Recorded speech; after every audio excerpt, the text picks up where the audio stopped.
So yun guys, welcome back na naman dito sa ating YouTube channel.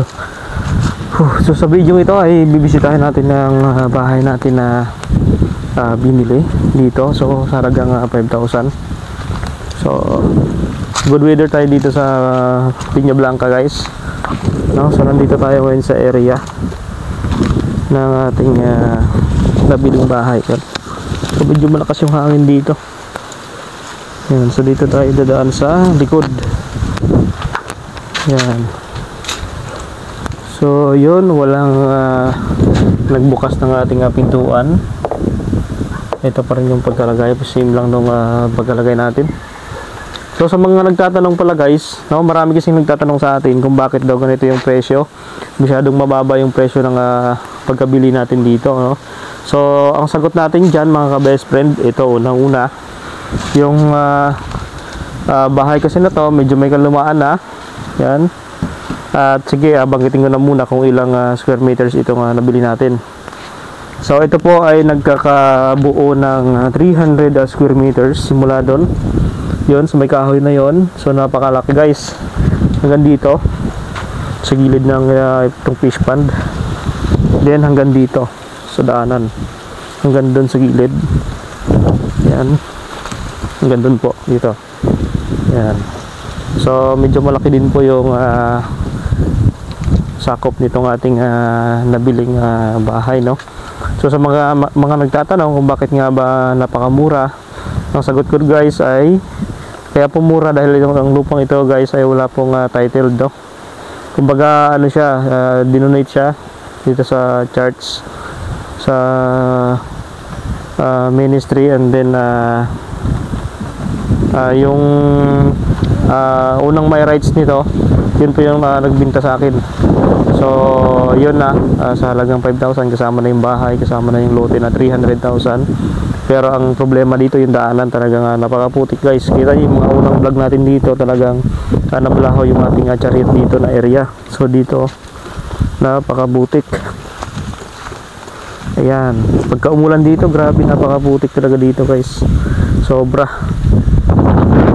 Pati dito, ito kasi yung daanan ito pupuntang Sun 7 yan guys. Ayan. So nandito na tayo. Papaliwanag ko na sa inyo, yung dingding natin ay konti na lang at masisira na, konting tulak-tulak na lang sa loob. Yan, so medyo marupok na, palitin na, buti at naka-half ano siya, half simentado at half plywood. So konti na lang yung bubuuin natin dito sa semento niya paangat, no? So wala pa tong padlock, hindi ko siya nilakan. Total wala man siguro mga batang napasok dito. Kumuna siya nilagyan ng padlock. Yan. So hindi na rin kasi ito inuwian ng ano, may-ari dahil may mansion na. So tayo na lang yung ano, kumuha para lang meron tayong mawian dito, at base camp na rin natin ito. Yan, so nandito pa yung ating tent. Yan yung tent na ginamit natin dito guys. So yung ito na portion kasi pader ito likod dito CR. Yan, CR po yung likod niyan. And then ito yung ating mali lang kasi yung pagka-diskarte dito. Kaya siguro pagka umuulan, tumatagas ang tubig dito sa loob. Kasi ito, kung hindi nilagyan ng alulod, dapat nilagyan nila ng alulod yan na para yung tubig doon pupunta. So mali lang yung diskarte dito. Kaya na ano, siguro na tagas yan dito pag naulan, pati yung dito. Yan, so mali lang yung pagkalagay, pagka-diskarte. So talagang babakbakin natin to guys, itong mga dingding nya. Yan, sisirain natin yan, yung dalawang kwarto na to, dahil uulitin natin, re-repair natin to. Malaki ito guys, actually malaki yung bahay na to kasi ano to 14 by 20. So napakalaki. Yan, ito dati itong lababo nila, ito. Yan po yung lababo. So nagdala rin tayo dito ng solar na pan. So meron siyang battery, meron ng ilaw. Nilagyan natin dito ng mga ilaw nakaraan, kinabitan natin. Para pagka pumunta tayo dito, meron tayong ilaw. Yan, saksak natin guys. Yun, no? Yun, meron na tayong ilaw dito. So So walang problema dito sa kuryente dahil may solar naman tayong install dito guys. Yan. Ganda ng lock nyo, pusas. So ito yung isang kwarto guys, oh. Yan. So ito halatang halata na talaga na masisira na itong dingding natin, no. Parang maano na. Mawawasak. Yan. Ito siguro yung kwarto dati ng mga kabataan nung dito pa sila nakatira. Meron dito silang folding bed. Yan. So napakalaki rin ito guys. Kulang lang talaga sa ayos. Kulang lang talaga sa repair ito. So pipinturahan natin yung ating yero. Kasi tumutulo yan. May mga butas-butas yung yero. Yun. So napaka-fresh ka ng dito. Hangin. Talagang napakalamig. Testing natin tong pa natin kung gumagana guys. Ayun, gumagana. Nice. Okay. So nag-charge pa siya. Tuloy-tuloy yung charging niya. Ito naman yung LED light niya. Yan. So tamang-tama yan sa sunod natin natulog dito. Talaga mga gamit natin to. Ito naman yung kanya ilaw. Yan. Okay. Pakaliwanag. So ito naman yung sa labas.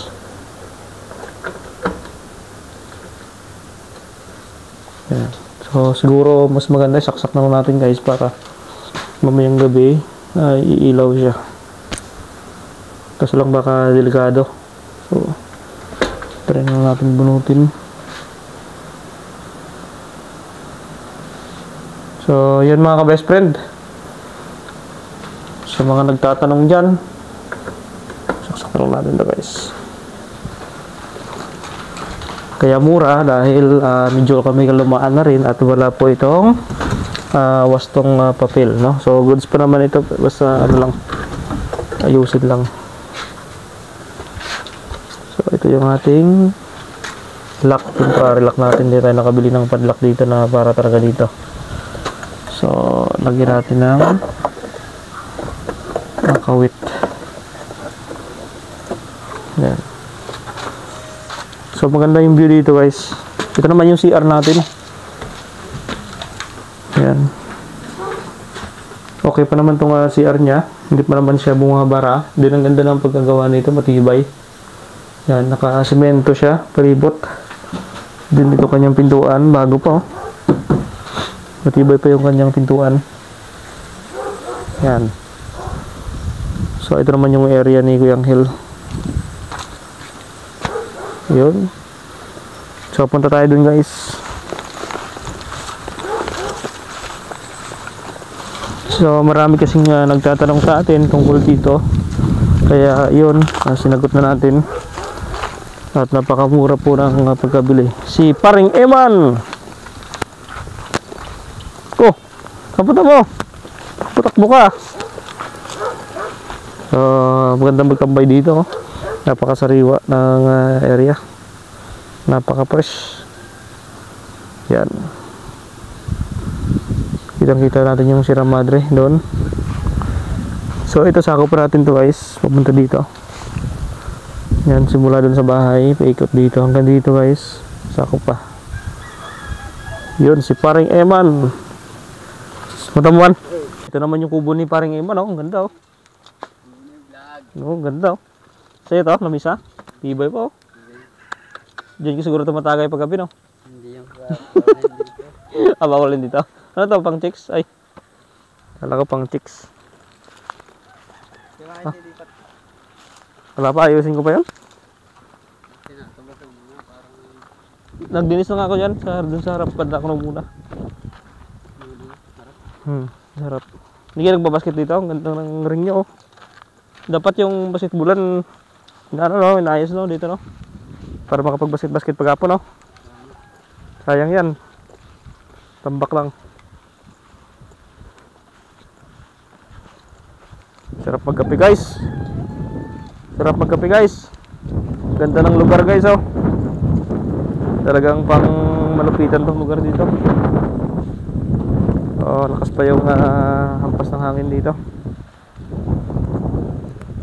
Yun, meron din itong mga manok kung gusto nyo makipagpasabong dito.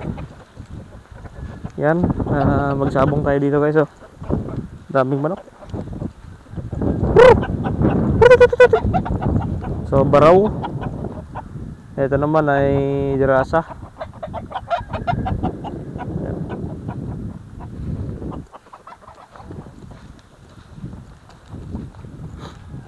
Oh, ganda ng area guys. Napaka peaceful. Yan.